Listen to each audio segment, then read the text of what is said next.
اور کہہ رہا ہے لوگوں انل انسان لفی خسر، تمام انسان خسارے میں۔ یہاں مسلمان صرف قید نہیں، عیسائیت قید نہیں، بلکہ پوری دنیا کے مانو ذاتی سے اللہ کہہ رہا ہے کہ پوری دنیا کے لوگ خسارے میں، نقصان میں، جہنم میں ہے، نقصان میں ہے۔ ان کا مطلب یہ ہے صرف وہی لوگ، اللہ آگے کلیئر کر رہا ہے الا الذین آمنوا وعملوا الصالحات، صرف وہی لوگ کامیاب ہیں، وہی لوگ اس برے راہ سے الگ ہیں جن لوگوں نے ایمان لے آیا، جن لوگوں نے عمل صالح کیا، یعنی اللہ پر ایمان لے آیا، نیک عمل کیا، وتواصوا بالحق، اور حق کی وصیت کی، وتواصوا بالصبر، اور صبر کی تلقین کرتے رہے۔ اللہ تعالیٰ 4 لوگوں کو مستثنا کر رہے ہیں کہ لوگوں، تمام لوگ خسارے میں، صرف 4 قسم کے لوگ وہ ہیں جو اس خسارے میں نہیں ہے، جو اس نقصان میں نہیں ہے، جو اس گھاٹے میں نہیں ہے، جو اس جہنم میں نہیں ہے، بلکہ کامیاب ہے۔ وہ 4 میں سے کون کون لوگ ہیں؟ 1 نمبر جو ایمان لیا ہے، دوسرے نمبر پہ جو عمل صالح کیے، نیک عمل کیے، اور تیسرے نمبر پہ وہ لوگ ہیں، تیسرے قسم کے لوگ وہ ہیں جنہوں نے حق کی وصیت کی، اور چوتھے قسم کے لوگ وہ ہیں جنہوں نے صبر کی تلقین کیے۔ اللہ تعالیٰ نے 4 قسم کے لوگوں کو الگ کر دیا۔ پہلے کیا کہا کہ سب خسارے میں ہے، اور صرف 4 قسم کے لوگ ایسے ہیں جو کامیاب ہیں۔ میرے بھائیوں، ہمیں اور آپ کو پہلے ایمان لانا ہوگا، اس کے بعد نیک عمل، نماز، روزہ، دان، خیرات۔ یہاں ہے نا بہت سے لوگ 1000 سے 10,000، کوئی لاکھ تک بھی چندہ کرتے ہیں۔ کیا یہ چندہ غیر مسلم نہیں کرتے ہیں؟ عیسائیت نہیں کرتے ہیں؟ ہندو لوگ نہیں کرتے ہیں؟ سب دان خیرات کرتے ہیں، لیکن کامیاب کون ہے؟ ایمان والے۔ بھائی یہ سوال اٹھ سکتا ہے نا، ہم بھی مسجد میں 10 روپیہ دان دیتے ہیں، ہندو بھی مندر میں پیٹی رکھی ہوتی ہے، وہاں پر جا کر 100 روپیہ دیتے ہیں، غریبوں کی مدد کرتے ہیں، لیکن ان کو فائدہ کیوں نہیں ملے گا؟ اور ہمیں کیوں فائدہ ملے گا؟ ہمیں فائدہ اس لیے ملے گا کیونکہ ہمارا ایمان رب پر ہے، ہمارے ایمان اللہ پر ہے، اور بغیر ایمان کے، بغیر اللہ پر بھروسہ کیے ہوئے، اللہ کی ذات پر بغیر ایمان کے ہمارا عمل قبول نہیں ہوگا، ہمارا دان قبول نہیں ہوگا، ہماری نیکی اس وقت نہیں لکھی جائے گی جب تک ہم ایمان والے نہ بن جائیں، ہم مومن نہ بن جائیں۔ اور مومن بننے کے لیے ہمیں اور آپ کو پکا سچا مسلمان بننا پڑے گا، اور پکا سچا مسلمان بننے کے لیے ہمیں رب کی ذات پر بھروسہ رکھنا ہوگا، رب کی ذات پر ایمان لانا ہوگا۔ وہ کیسے؟ آئیے ایک حدیث دیکھتے ہیں۔ اللہ کے رسول صلی اللہ علیہ وسلم کو جب معراج ہوئی، ایک مقام سے خوشبو آئی، اعلیٰ خوشبو آئی۔ آپ نے پوچھا ہے جبریل یہ بتاؤ یہ خوشبو کن لوگوں کی ہے؟ جبریل علیہ السلام نے بتایا یہ خوشبو ان عورت کی ہے، ان عورت کی ہے۔ عورت کی خوشبو جناب محمد رسول اللہ صلی اللہ علیہ وسلم کو مل رہی ہے۔ مرد حضرات یہ سمجھ بیٹھے کہ ہم ہی ایماندار ہیں، نہیں، عورت بھی ایماندار ہوتی ہے، ان کے اندر بھی نیک کام کرنے کا جذبہ ہوتی ہے، ان کے اندر بھی دین کا کام کرنے کا جذبہ ان کے اندر بھی ہوتے ہیں۔ تو میرے پیارے ساتھیوں کیا کہا؟ یہ جو خوشبو آ رہی ہے نا، فرعون کی بیٹی کی خادمہ کی خوشبو آ رہی ہے۔ اچھا انہوں نے کیا عمل کیا تھا وہ دیکھیے۔ فرعون کی بیٹی کی خادمہ مطلب ایک نوکرانی رہتی تھی، فرعون کی بیٹی جو ظالم بادشاہ، سب جانتا فرعون ظالم ہے، ان کی ایک بیٹی تھی اور ان کی ایک خادمہ تھی جو فرعون کی بیٹی کی بالوں کو کنگھی کر دیا کرتے تھے۔ صرف بالوں کو کنگھی کرنے کے لیے فرعون نے اپنی بیٹی کی خاطر کے لیے ایک نوکرانی اپنے گھر میں پالے ہوئے تھے۔ اچھا ایک مرتبہ کا واقعہ ہے، فرعون کی بیٹی کو کنگھی کر رہی ہے ان کی نوکرانی، کنگھی کرتے کرتے ہاتھ سے کنگھی گر گئی، جیسے وہ کنگھی گری فرعون کی بیٹی کو وہ کنگھی کر رہی تھی، ان نوکرانی کے ہاتھ سے جیسے کنگھی گری، انہوں نے بسم اللہ کہہ دیا، بسم اللہ، شروع کرتی ہوں اللہ کے نام سے۔ نوکرانی ہے، خادمہ ہے، فرعون تو ظالم بادشاہ ہے، اپنے آپ کو رب مانتا ہے، اپنے آپ کو خدا تصور کرتا ہے، اپنے آپ کو اللہ مانتا ہے۔ ان کی بیٹی بھی ان کے باپ کے عقیدے کے مطابق کافر تھی، ناستک تھی۔ فرعون کی بیٹی ہے، فرعون کے اوپر ان کا ایمان ہے، فرعون کو وہ بھی خدا تصور کرتی تھی، فرعون کو وہ بھی خدا مانتی تھی۔ بیٹی کو برداشت نہیں آیا، کہا اے میری نوکرانی، اے میری خادمہ، اس واقعے کو غور سے سنیے، اے میری خادمہ، تم نے اللہ کا نام کیوں لیا؟ تم نے اللہ کا نام کیوں لیا؟ اللہ کون ہوتا ہے؟ جبکہ میرا باپ فرعون اللہ ہے، جبکہ میرا باپ خدا ہے، فرعون سے بڑا خدا کوئی ہے ہی نہیں، فرعون اس کائنات کا خدا ہے، فرعون کے ہاتھ میں سب کچھ ہے، اور تم نے کن کا نام لیا؟ ان کی نوکرانی نے کہا، فرعون کی بیٹی، میں بھلے ہی تمہاری نوکرانی ہوں، لیکن تم مجھے مجبور نہیں کر سکتے ہو کہ میں فرعون کو خدا سمجھ جاؤں، فرعون کو خدا مان لوں۔ میرا خدا تو اللہ ہے، مجھ کو پالنے والا ایشور ہے، مجھ کو پالنے والا اللہ ہے، جو ساتویں آسمان کے اوپر ہے، جو عرش پر مستوی ہے۔ تو میرے پیارے ساتھیوں، انہوں نے کیا کہہ دیا کہ میرا رب اللہ ہے۔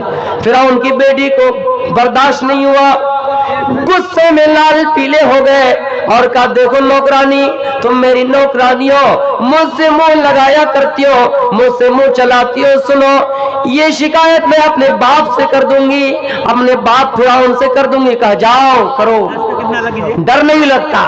یہی نہ کرو گے کہ مجھے اپنے نوکری سے نکال دو گے، یہی نہ کرو گے کہ تم اپنے گھر سے نکال دو گے، اس کائنات سے نکال دو، اس دنیا سے نکال دو، کوئی فرق نہیں پڑتا۔ فرعون کی بیٹی دوڑتی ہوئی آئی، فرعون سے کہہ رہی، ابو تم اپنے آپ کو خدا مان رہے ہو، اور میرے گھر میں جو نوکرانی ہے، تمہارے گھر میں جو نوکرانی ہے، تم جس کو پال رہے ہو، وہ تم پر ایمان نہیں ہے ان کا، وہ اللہ اوپر والے کو اللہ مانتی ہے، اوپر والے کو خدا مانتی ہے۔ فرعون نے کہا، میری بلی مجھے سے نو، میں ان کو کھلا رہا ہوں، میں پلا رہا ہوں، میرے گھر کی وہ نوکرانی ہے، خادمہ ہے، اور مجھے نہیں مانتی؟ کون ہے؟ بلاؤ۔ ان نوکرانی کو بلایا گیا۔